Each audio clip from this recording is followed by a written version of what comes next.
யாரெல்லாம் நேற்று வெள்ளிக்கிழமை மகாலட்சுமி பூஜை செஞ்சீங்கன்னு கமெண்ட்ல சொல்லுங்க. அது மாதிரி யாரெல்லாம் செய்ய முடியுதோ அடுத்த வாரம் கண்டிப்பா செய்ய முடிஞ்சா செஞ்சிருங்க. ஏன்னா தை மாத கடைசி வெள்ளி அடுத்த வாரம். அதனால இத்தனை நாள் ஏதாவது கும்பிட முடியாம தடை ஏற்பட்டிருந்தாலும் அடுத்த வாரம் கும்பிடணும்னு சொல்லி இந்த வாரத்துல இருந்தே நல்லபடியா மகாலட்சுமி தாயாரை வேண்டிக்கோங்க. அது மட்டும் இல்லாம சமய மாலை அப்படிங்கிறதையும் நீங்க பாராயணம் செய்யுங்க. மகாலட்சுமி தாயார் முன்னாடி எப்பேற்பட்ட துன்பமா இருந்தாலும் அது எப்படியாவது நமக்கு பனி போல விலகிடும். அது என்ன மாலை அப்படின்னு பாத்தீங்கன்னா சமய மாலை. அப்படின்னா அன்றாட வாழ்க்கையினில் அனுபவிக்கும் துன்பம் எல்லாம் உந்தனருள் பெற்றுவிட்டால் ஓடுவதும் உண்மை அன்றோ. இன்றோடு துயர் விலக இனிய தனலட்சுமியே மன்றாடி கேட்கின்றேன் வருவாய் இது சமயம் என்று சமயமாலையை நம்ம லட்சுமியின் முன்னால பாடும்போது நம்மளுடைய கலக்கங்கள் கவலைகள் எல்லாமே தீரும். பக்கபலமா செல்வங்களையும் லட்சுமி தேவி நமக்கு வழங்குவாங்க.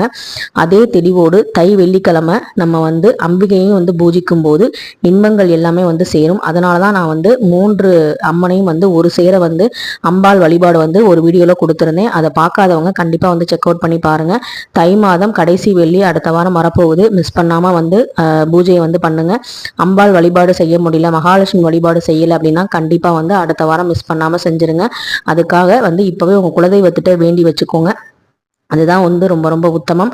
குலதெய்வத்தோட அனுமதியோடு தான் மற்ற தெய்வங்கள் நமக்கு எல்லா விஷயங்களும் செய்வாங்க. ஸோ குலதெய்வ வழிபாடுங்கிறது ரொம்ப ரொம்ப முக்கியம். அதை பற்றின லாங் வீடியோ எல்லாமே நம்ம சேனல்ல இருக்கு. ஆன்மீகம்ங்கிற பிளேலிஸ்ட்ல செக் அவுட் பண்ணி பாருங்க. மனக்கலக்கமோ மனக்குழப்பமோ எதுவாக இருந்தாலும் சாமி கிட்ட விட்டுருங்க, அவங்க பார்த்துக்குவாங்க.